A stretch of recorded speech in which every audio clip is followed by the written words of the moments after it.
এসো হে বৈশাখ এসো এসো। Shubho Novobosho. This is my first time here. I've always wanted to be here.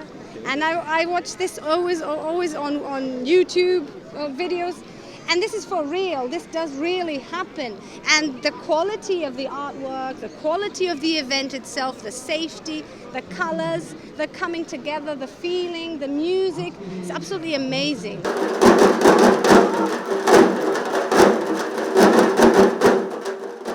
2 বছর পরে আমরা আবার এভাবে শোভাযাত্রা করতে পেরেছি, খুবই আনন্দ লাগছে। আমরা খুবই আনন্দিত, করোনার পরে আমরা আবার এভাবে সুন্দরভাবে অনুষ্ঠান করতে পেরেছি। আমরা অনেক দিনই আমাদের প্রত্যাশা ছিল আমরা কবে আবার চারুকলা এইভাবে মুখরিত হতে পারবো, আমরা তরুণরা আবার জেগে উঠতে পারবো, একজন আরেকজনের সাথে দেখা করতে পারবো, আনন্দিত হতে পারবো। অনেক দিন পর আশা পূর্ণ হয়েছে, আমরা অনেক খুশি। আমরা চাই আমাদের পৃথিবী আবার সুস্থ হয়ে যাক এবং সব কিছু আমরা আগের মতো ফিরে পাই।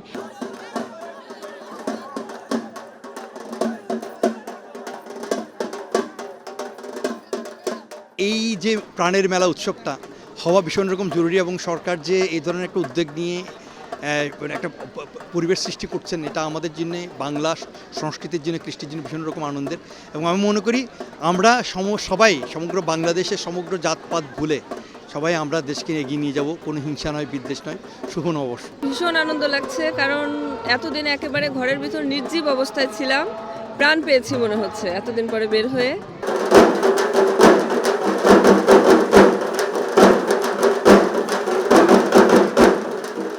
পাঞ্জাবি পরে সেজেগুজে এসে অসাম্প্রতিক একটা বাংলাদেশ দেখছি, আবার নারীদের একটা নিরাপত্তা আছে এখানে, গেল কয়েক বছর যেটা দেখা যায় নাই, কোনো অনিরাপদ বোধ করছি না, অনেক ভালো লাগছে।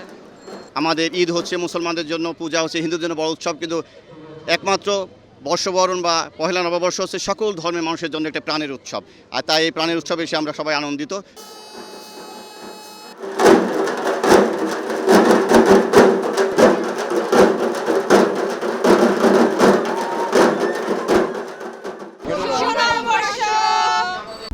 সংবাদ, ফিচার ও অনুষ্ঠানের জন্য ভিজিট করুন সংবাদ প্রকাশের ওয়েবসাইট এবং যুক্ত থাকুন ফেসবুক পেজ ও ইউটিউব চ্যানেলের সঙ্গে।